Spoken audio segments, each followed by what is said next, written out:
Bom dia, eu sou Mauro Sala, professor do IFSP de Hortolândia, e vou gravar aí mais um videozinho aí discutindo o novo arcabouço fiscal e o investimento público na educação.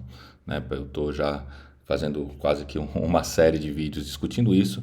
Espero que nesse eu possa trazer outras informações. Algumas eu vou ter que repetir para situar quem assiste esse vídeo e não assistiu os outros, mas eu vou sempre tentar a cada vídeo trazer aí novas informações para que a gente possa ir sofisticando o nosso conhecimento e possa pensar mais criticamente o que significa esse novo arcabouço fiscal ou regime fiscal sustentável, como é nomeado na Lei Complementar 200. Quem acordou aí no domingo e leu a Folha de São Paulo, se deparou com essa notícia, Flexibilizar piso de educação e saúde pode liberar 131 bilhões. Estimativa do Tesouro Nacional até 2033 coloca debate sobre revisão dos mínimos, Bom, isso é uma coisa assim que já faz um ano, Eu acho que desde a primeira entrevista que o Haddad deu para a mesma Folha de São Paulo, discutindo e defendendo o fim do piso constitucional da educação e da saúde para poder implementar o novo arcabouço fiscal, Depois disso, ele um pouco passou a bola, Então aí o Rogério Ceron, secretário do Tesouro Nacional, deu entrevista dizendo que o governo iria mandar uma PEC ainda no passado. Depois o Paulo Bijo, secretário de Orçamento Federal, também deu uma entrevista questionando os pisos. Agora, eu acho que esse mês mesmo, a Simone Tebet deu outra entrevista dizendo que precisava rever o piso, pois a gente tem muita gordura para cortar. Então a gente aqui, quando a gente vê, precisa entender o que significa esse flexibilizar piso de educação e saúde pode liberar 131 bilhões.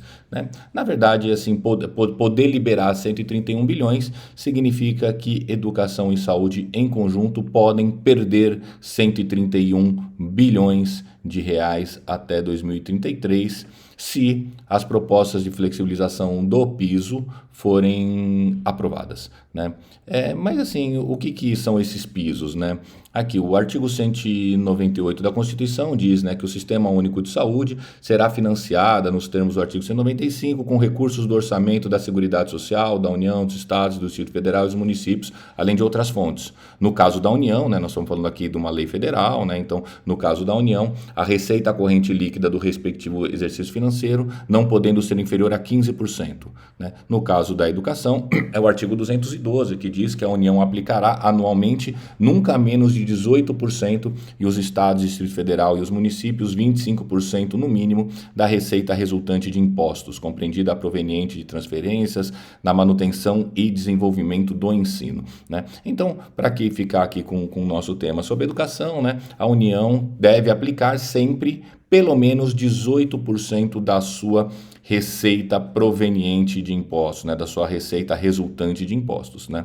Mas por que o piso está em risco? Ele está em risco porque o governo aprovou, aqui em 30 de agosto, o Lula sanciona a Lei Complementar número 200, que vai instituir esse regime fiscal sustentável, um novo arcabouço fiscal ou um novo teto de gasto, se preferir. E no artigo 5º ele coloca, a variação real dos limites de despesa primária, de que trata a Lei Complementar, será cumulativa e ficará limitada, ou seja, estabelece um limite à variação real dos limites da despesa primária, em relação à variação real da receita primária. E quais limites são esses? Aqui a gente vê aqui no inciso 1, 70%, caso a meta de resultado primário apurado no exercício seja cumprida, e 50% caso a meta de resultado primário apurada no exercício anterior não tenha sido cumprida.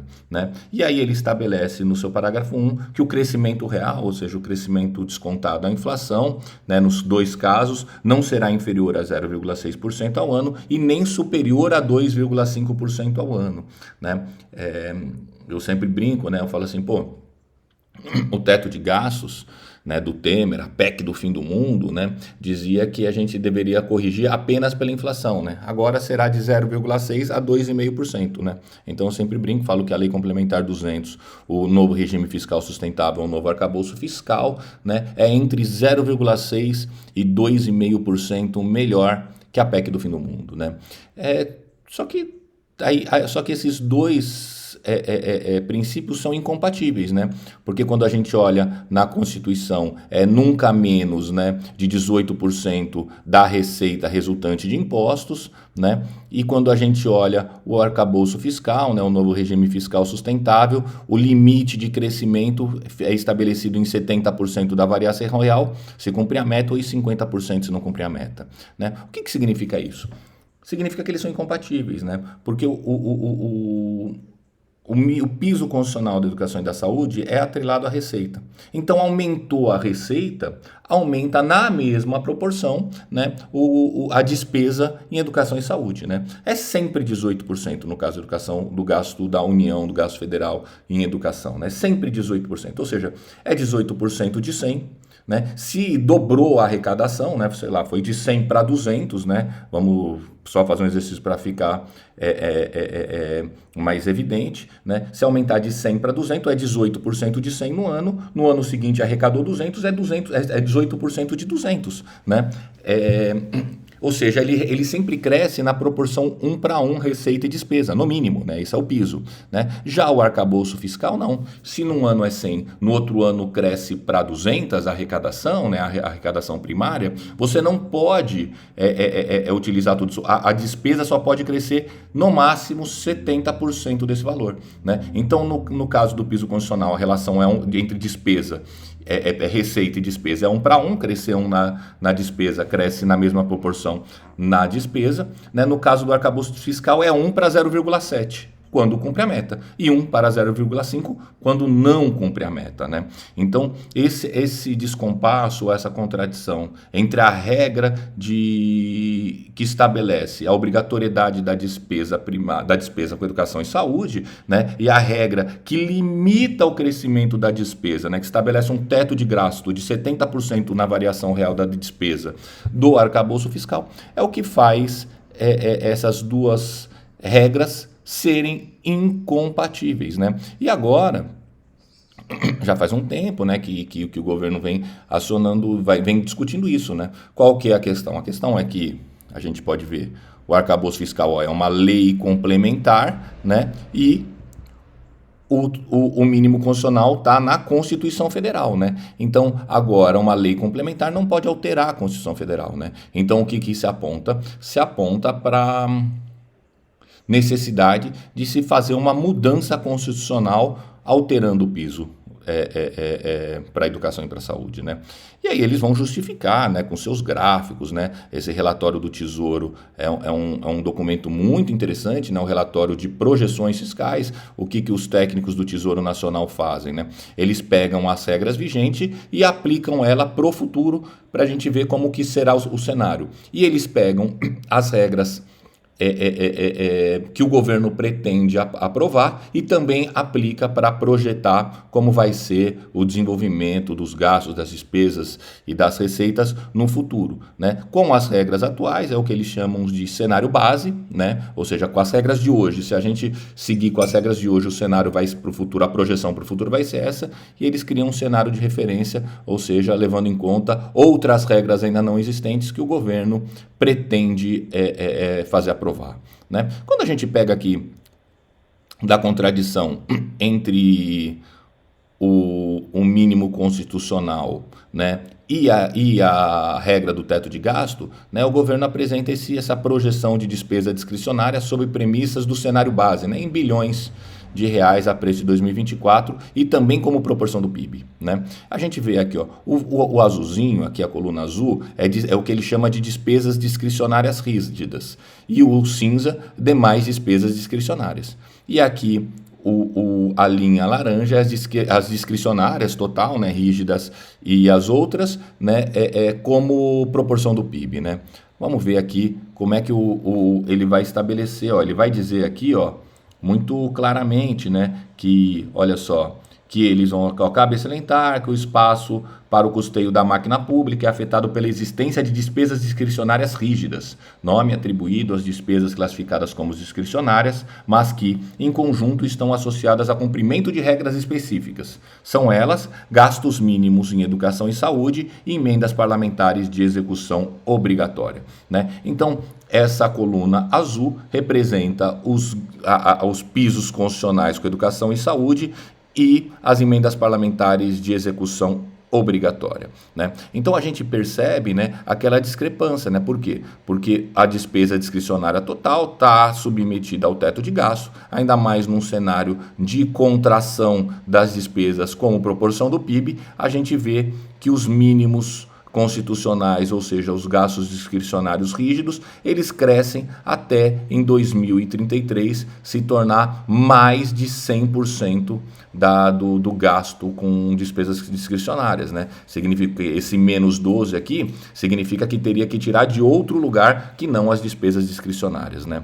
Então, quando a gente vê esse cenário, quando a gente vê o cenário de referência que o governo faz, o cenário de referência é ainda pior, né? Porque tem uma queda ainda mais acentuada das discricionárias como relação do PIB, e a gente vê que as discricionárias rígidas crescem e já se torna mais de 100% do total de despesas discricionárias aqui em 2030. Né? Ou seja, se torna uma bomba. Mas por que é isso? Assim, você imagina assim, o Davi De Castro usa uma metáfora, eu vou falar dele e vou usar uma outra. Tá? Você imagina que você tem um carro andando a 70 km por hora. É o limite de crescimento do arcabouço fiscal, né? Só pode crescer 70% da variação real da receita. E atrás você tem um carro, dois carros vindo a 100 km por hora, né? Que são os pisos constitucionais de educação e saúde, né? Que eles sempre variam a 100% da variação da receita, né? Então não precisa ser um as da física, né? Um matemático brilhante para saber que mais cedo ou mais tarde o carro de trás vai atropelar o carro da frente, né? Aqui eu usaria uma outra metáfora também. Imagina que você tem uma bola, que é o orçamento, que só pode crescer a 70% da sua variação real. E dentro você tem outras bolas, duas bolas principais, que são o mínimo constitucional da educação e da saúde, que crescem a 100%, né? Ou seja, daqui a um tempo essas duas bolas vão ocupar o conjunto, vão ocupar toda a bola maior ou vão fazer explodir. Né? Então, existe uma incompatibilidade entre o mínimo constitucional, né, e o arcabouço fiscal, né? Das duas, uma. E essa, eu penso, que é a grande batalha em relação ao futuro do financiamento da educação, né? Ou se derruba o arcabouço fiscal, né, o novo regime fiscal sustentável, ou um novo regime fiscal sustentável vai derrubar o mínimo constitucional. Né? E é isso que o relatório do Tesouro já começa a projetar, né? A gente vê, tem um box 5 que ele já estabelece, assim, ó, a partir da análise daqueles gráficos que eu acabei de mostrar para vocês, né? Evolução das despesas discricionárias em cenários alternativos para os gastos mínimos em educação e saúde, né? Ou seja, ele faz a questão, né, de que tem uma incompatibilidade entre as despesas discricionárias rígidas e as demais despesas constitucionárias, né? Ele fala assim, a projeção no cenário de referência desse relatório apontou que, ao deduzir o total de despesas discricionárias, os gastos com as despesas discricionárias rígidas, classificadas desta forma por estarem associadas ao cumprimento de regra específica, o espaço fiscal restante para as demais despesas discricionárias apresenta a tendência de compreensão ao médio prazo, ou seja, ela tende a ser comprimida até desaparecer. E aqui embaixo, né, no terceiro parágrafo, ele fala, né, os cenários alternativos apresentados, né, ou seja, os cenários, assim, as três projeções que o Tesouro Nacional está fazendo, ou seja, as três mudanças que estão na mesa hoje do setor econômico, né, do planejamento e da Fazenda, né, são essas, né? Ó. Os cenários alternativos apresentados consideram que os gastos mínimos de saúde e educação cresceriam em termos reais, de acordo com o limite de despesa do cenário de referência, ou seja, colocar um mínimo constitucional no arcabouço fiscal, ou seja, limitar o crescimento do piso, não é do total de investimento, mas do piso para a educação e saúde a 70% do crescimento real, ou seja, da variação real de crescimento da arrecadação primária. 2. O crescimento populacional do ano anterior, de forma a manter constante o gasto real per capita, ou seja, significa manter o gasto per capita, ou seja, o gasto por aluno no nível que é hoje. 3. O crescimento do PIB real per capita do ano anterior. Tá? Então são essas, né, as três propostas aqui que estão na mesa, os três cenários alternativos apresentados pelo Tesouro Nacional e que está sendo discutido. A gente sabe que os relatórios de projeção fiscal do Tesouro Nacional formam um subsídio para a tomada de decisões da política econômica do governo. Né? É lógico que outras questões da conjuntura política são levadas em conta. E é nessas questões da conjuntura política que a gente tem que intervir, sendo radicalmente contra essa mudança constitucional, né? Por que radicalmente contra essa mudança constitucional? Porque o próprio relatório do Tesouro Nacional já explicita o que isso significa, né? Ele faz a projeção dentro dessas 3 regras, né? Ou seja, dentro do limite de despesa, né? Ou seja, colocando o mínimo constitucional no arcabouço fiscal, né? Colocando apenas na variação do PIB per capita, né? E colocando aqui na variação do crescimento da população. E a gente vê que, olha só, espaço adicional em demais discricionárias em cenários alternativos de evolução dos gastos mínimos em educação e saúde a partir de 2025, tá? Olha só, se ele aplicar essa regra, tudo aqui que ele aparece, tudo que onde você lê assim, ó, espaço adicional em demais despesas discricionárias, significa o quê? Significa que está tirando da educação e da saúde.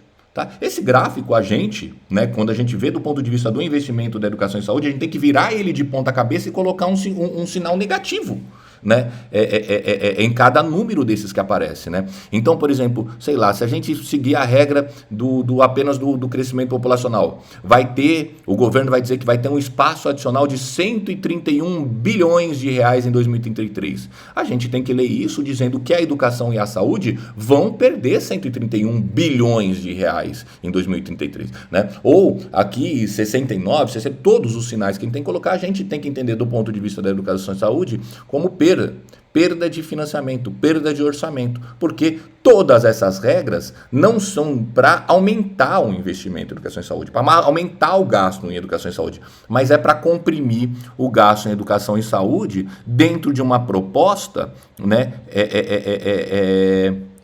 de compreensão real geral das despesas primárias, né? Aqui, ó, projeção da receita líquida e da despesa total no cenário básico, ou seja, com as leis atuais. Com as leis atuais, o governo projeta aumentar as suas receitas, né, a linha azul, aumentar a receita líquida, mas ele projeta diminuir as despesas, né? Então, nesse cenário geral, né, para diminuir as despesas, você precisa derrubar o piso constitucional, né? Não estamos falando de um teto constitucional que vai mudar, estamos falando de um piso constitucional, né? Assim, ó, fala assim, mas esse é o cenário, né? Esse aqui é o cenário de referência, né? O cenário base, ou seja, com as leis atuais. O governo vai aprovar leis para melhorar esse cenário. Olha só, quando ele compara o cenário base com o cenário de referência, a perspectiva para 2033, né, significa uma redução ainda maior das despesas primárias, né, ou seja, tirando as despesas financeiras, né, em vez de chegar a 17,5%, nós chegaríamos a 17,1% do PIB, né, é por isso que nesses 2 gráficos aqui, aonde se leva em conta o de cima, o cenário base, e aonde se leva embaixo o cenário de referência, o cenário de referência apresenta uma perspectiva ainda pior, tanto para o gasto, para despesas discricionárias com proporção do PIB, ó, a linha de cima cai menos do que a linha de baixo, quanto para o atravessamento das discricionárias rígidas em relação às demais despesas discricionárias, que no cenário de base fica para 2033, no cenário de referência já fica para 2030, né? Bom, mas a pergunta que a gente fica é, para onde que vai essa diferença, né? Por que você quer arrecadar mais do que você vai gastar, né? Essa diferença vai para cá, né? Aqui, projeção do resultado primário do governo no cenário de referência, né? Ou seja, para você ter superávit primário, né? Para pagar a dívida pública, né? Ou seja, é uma transferência, você tirar o financiamento da educação, da saúde, dos direitos sociais, da assistência, da ciência e tecnologia, da infraestrutura, para mandar para as despesas financeiras, ou seja, para mandar para os banqueiros, para os grandes banqueiros, né? Mas olha só, aqui nós estamos falando que tem uma projeção de diminuir o mínimo constitucional, destruir o piso da educação e da saúde, né? E eu vou dizer, O relatório não está mentindo. Com a manutenção do arcabouço fiscal, né, como uma regra geral para o orçamento, o piso constitucional se torna um problema. Né? Mas o problema não é o piso constitucional. O problema é o arcabouço fiscal. Né? O problema é que o arcabouço fiscal impede uma evolução do financiamento de áreas que são essenciais e que são subfinanciadas. Né? Quando a gente fala de educação no Brasil e de saúde, a gente não conseguiu nem universalizar, né, o acesso à educação básica para as pessoas, né? Isso para não falar da qualidade da educação, e nós já vamos chegar lá. Tá? Então, quando a gente fala de financiamento da educação, a própria Constituição Federal ela estabelece 2 mecanismos, né? Depois tem lá o Fundeb e tal, né? Um mecanismo é o mecanismo aqui do piso, né, do artigo 212, né, que diz que a União aplicará nunca menos de 18% da receita líquida de impostos, mas ela também diz, né, quando ela estabelece lá a questão de estabelecer um plano nacional de educação, né, diz que a gente deve, né, no artigo 214, estabelecer um plano nacional de educação com duração de 10 anos, né, para articular o Sistema Nacional de Educação, tá? Ele coloca aqui no inciso 6º, né, o estabelecimento de uma meta de aplicação de recursos públicos à educação como proporção do produto interno bruto, né? O que significa isso? Significa que a própria Constituição ela estabeleceu um piso, né, o piso de no mínimo 18% da receita líquida de impostos, no caso da União, 25% de estados, municípios e Distrito Federal, mas ele também diz que a gente tem que estabelecer uma meta que deve partir do piso, mas não deve se restringir a ela, né?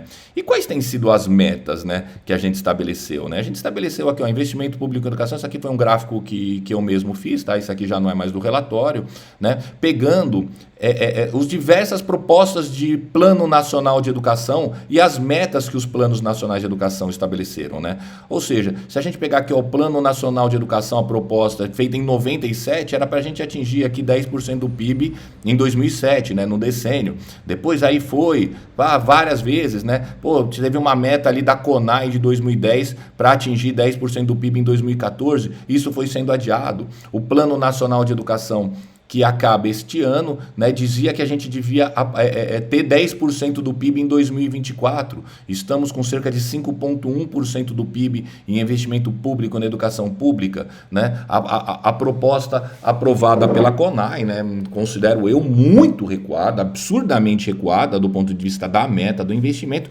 colocou os 10% do PIB para 2034. Né? Mas, de qualquer jeito, tem uma perspectiva de aumento do investimento público na educação que a gente vê que ele não se realiza. A gente, assim, quando a gente fala de Plano Nacional de Educação, não é uma coisa qualquer. Plano Nacional de Educação é uma lei. O Plano Nacional de Educação que se encerra esse ano é a Lei 13.005. Né? Ou seja, a gente está desrespeitando o dispositivo constitucional que diz que o Plano Nacional de Educação estabelece uma meta em proporção do PIB e estamos desrespeitando o próprio Plano Nacional de Educação, já que estamos sistematicamente descumprindo as metas do Plano Nacional de Educação. Nós jogamos essa meta de 10% do PIB para 2034. Né? E pessoal, 10% do PIB, assim, nós estamos falando assim, de precisar de quase 9% do PIB para fazer assim, para cumprir as metas quantitativas da educação, ou seja, universalizar e expandir alguns níveis e modalidades do ensino, né? As metas quantitativas de educação, colocando o valor do custo aluno qualidade inicial. Nós estamos falando que a gente já atinge quase que os 10% do PIB para a educação, segundo, né, o relatório feito aí, vamos ver aqui, pelo Fineduca, né? Um relatório muito interessante, apesar de eu achar um problema, o conteúdo do relatório e a proposta dos 10% para 2034 me parece contraditória, né? Já que o próprio Fineduca, ele coloca, né, que para atingir a meta é necessário 10% do PIB, então as metas do PNE é 10% do PIB, então isso 10% tem que ser o pressuposto, né, não, tem que ser o ponto de partida e não o ponto de chegada. Tá? Mas de qualquer jeito, estabelecer uma meta de 10% do PIB e dado o arcabouço fiscal e dada as novas regras alternativas, a gente não vai atingir. Nós estamos falando de diminuir o piso, né, quanto menos aumentar o investimento público, né? E aí nisso tudo, pessoal, a União tem uma importância muito grande, né? Se a gente pega aqui, o investimento, o gasto público total, aqui está levando em conta o gasto da União, dos municípios, dos estados com educação pública, o gasto público com educação pública. Quando a gente fala de gasto da União, ele é muito menor, né? As despesas federais executadas em educação, como proporção do PIB, ela é muito menor, né? Ela chegou aí a 1,73% do PIB, né? Quando se estabeleceu o teto de gasto do Temer, a emenda constitucional 95, a gente viu uma tendência de queda do investimento federal, do gasto federal em educação, ou seja, das despesas federais com educação. E olha, e nisso, a União, você quer chegar a 10% do PIB, a União tem uma importância enorme, né? Assim, ó, se a gente olhar esse gráfico de participação dos entes públicos em educação no Brasil, né? É um gráfico que do relatório do 4º ciclo de monitoramento das metas do Plano Nacional de Educação, a gente vê que a União hoje, né, ou seja, o governo federal, participa com 25,8% apenas do total de gastos públicos em educação, né? Ficando a maior parte aí para os governos municipais e estaduais. É claro que a maior parte das matrículas são do governo estadual e municipal, né? Mas a União, deveria ter uma perspectiva de um aporte maior para que a gente possa atingir as metas de investimento em educação, né? Aí você pode me falar, mas o Fundeb ficou fora do piso, né? Ficou fora do piso. O Fundeb ficou fora do arcabouço fiscal. Mas olha só o que representa o Fundeb em como gasto de proporção do PIB, né? A projeção das despesas obrigatórias da União com o Fundeb, ou seja, a complementação federal do Fundeb. Ele chega em 2032 a 0,5% do PIB, né? Então o Fundeb sozinho é incapaz de gerar a expansão, né, é necessária para cumprir a meta do PNE, né, proposto, a meta do PNE passado, né, e a meta do PNE é proposto para o futuro, né, que como bem diz o relatório do FINEDUCA, não é uma coisa assim, ela é necessária, né, para cumprir as metas quantitativas do Plano Nacional de Educação, articulada com o custo aluno qualidade inicial. Não estamos nem falando aqui, seriam necessários, não será, para que fossem atendidas a expansão prevista no PNE do passado, ou seja, o PNE que acaba esse ano, e a implementação do CAC prevista na estratégia da Meta 20. Ou seja, para cumprir o PNE do passado, esse valor equivale a 9,6% do PIB de 2022. Né? Ou seja, a gente está patinando, e por isso que não cumprimos o PNE passado. Né? Bom, mas o que significa isso? Bom, vou passar aqui apenas alguns cenários para a gente ter uma ideia, tá, do que significa o investimento do PIB na educação. O Brasil gasta 5,1% do PIB de gastos públicos com educação pública. A média da OCDE é de 4,1%. Então, você fala, a gente gasta mais que os países envolvidos. Bom, mas o PIB per capita do Brasil é significativamente menor. O PIB per capita do Brasil é de 15.689 dólares. Isso varia, tá, do dado que eu peguei aqui considerado 2019. A média dos países da OCDE é 46.300. O Brasil tem uma população e idade escolar maior que os países membros da OCDE. O Brasil tem 21,4% da sua população com menos de 15 anos, enquanto a OCDE tem 17,7%. Então, proporcionalmente, a gente tem uma população e idade escolar maior, né? A grande maioria das matrículas no Brasil, então, instituições públicas, né? 38,3% das 47,3% das 47,3 milhões de matrículas na educação básica na rede pública. O Brasil, olha só o que significa manter o gasto per capita. O Brasil investe o equivalente a 2.981 dólares, né, daquele esquema de paridade de poder de compra, por aluno, bem abaixo da média da OCDE, que gasta 10.510, investe 10.510 por aluno, ou seja, mais de 3 vezes mais, sem contar que a universalização da educação básica no Brasil ainda é uma meta e não uma realidade, né? Olha só, segundo pesquisa da Unicef, nós temos 2 milhões de crianças e adolescentes de 11 a 19 anos não frequentando a escola, né? A gente ainda luta pela erradicação do analfabetismo, ainda temos uma taxa de analfabetismo na casa dos 5%, né? No Brasil, temos mais de 69 milhões de brasileiras e brasileiros com mais de 25 anos sem educação escolar básica completa, ou seja, que não concluíram a sua escolarização básica. A população brasileira de 19 a 29 anos tem, em média, 11,6 anos de estudos formais, ou seja, os jovens, nem os jovens no Brasil completaram a educação básica na sua média.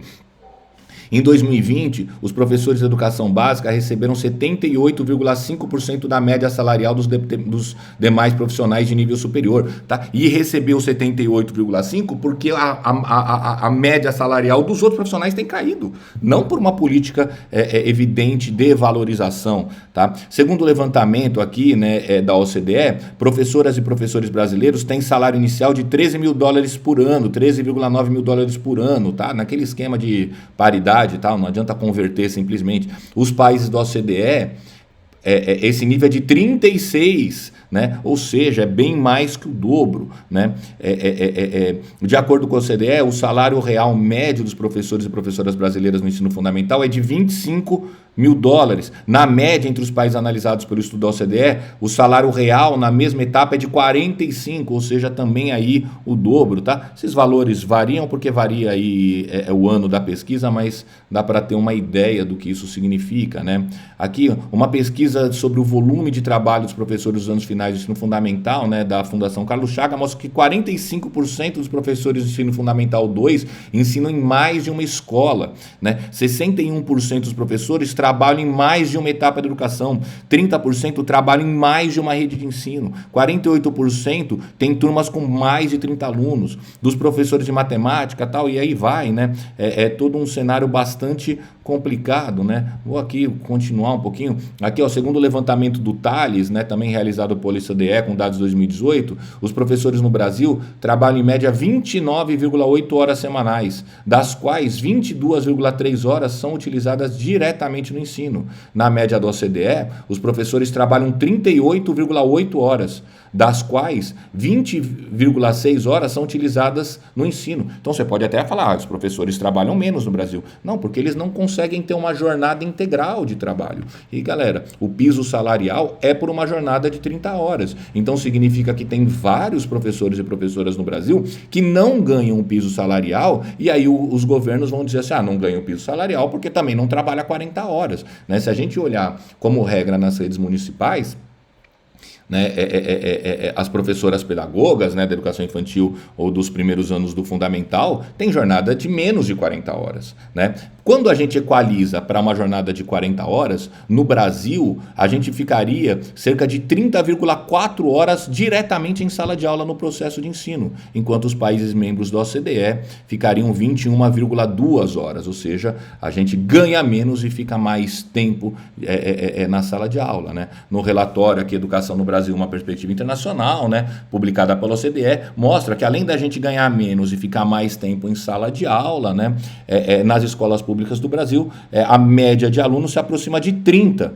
né, enquanto nas escolas públicas dos países membros da OCDE não chega a 15 alunos por sala de aula. Né? Então, quando a gente fala, pessoal, de 10% do PIB para a educação, né, nós não estamos falando de uma meta, né, para que a gente chegue e se encontre no paraíso. Né? Quem leu ali, quem pôde ler, vamos ver aqui, o relatório aqui final, o documento final da CONAI, ele estima, se eu não me engano, que para a gente chegar, né, no nível de investimento por aluno da OCDE, né, ou seja, para a gente conseguir ter uma qualidade, umas condições mais adequadas de trabalho, que também não quer dizer que é o paraíso na Terra, né, se eu não me engano, eles estimam 14% do PIB, 14 ou 16% do PIB em investimento em educação. Olha aqui.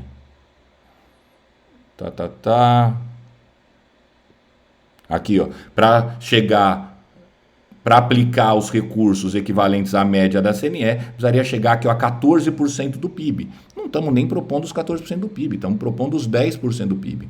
E, pessoal, para mim é muito simples, ó. O relatório final da CONAI foi agora encaminhado aí para o governo fazer o novo PNE, fazer a proposta de PNE, né? Cabe a ele o projeto de lei para o novo Plano Nacional de Educação, né? Com o arcabouço fiscal, sabe qual que é a chance dele inscrever na lei 10% do PIB para a educação em 2034? Zero. Pessoal, a discussão no governo hoje é se deve se manter ou não o piso constitucional, o piso mínimo, o investimento mínimo para a educação. A disputa que está aqui com os setores do governo hoje é como liberar da educação e da saúde 131 bilhões de reais até 2033. Né? A discussão que está não é como elevar o investimento público em educação dos atuais 5,1% para 10% do PIB. A discussão que tem hoje é como diminuir o gasto público primário para gerar um superávit para pagar a dívida pública. Né? Então, quando a gente vai discutir aqui um novo arcabouço fiscal, um novo regime fiscal sustentável ou um novo teto de gasto e o investimento público em educação, a gente tem que saber que nós estamos diante, talvez, da maior batalha da nossa geração. Né? Ou seja, a disputa pelo financiamento da educação para o futuro. Né? Eu sempre gosto de lembrar que o orçamento em espanhol se diz pressuposto. Né? Ou seja, o financiamento é o pressuposto para a política educacional. Você quer saber quando uma política não vai para frente? É só olhar o seu orçamento. Se não tem orçamento, não tem chance dela avançar e ir para frente. Tá? Então, bom, encerro aqui. Espero que o vídeo não tenha ficado excessivamente longo, mas que mesmo que tenha ficado longo, e para aqueles que tiveram paciência de acompanhar, ajude a gente pensar essa batalha que nós precisamos dar com urgência. Ou derrubamos o arcabouço fiscal, ou o arcabouço fiscal derruba os mínimos constitucionais da educação e saúde. Derruba os mínimos, vão tentar convencer para a gente que é para investir mais. Mas eu volto a lembrar, todo esse valor aqui positivo que está no relatório de projeções fiscais do Tesouro Nacional, a gente tem que entender do ponto de vista da educação e da saúde como um sinal negativo.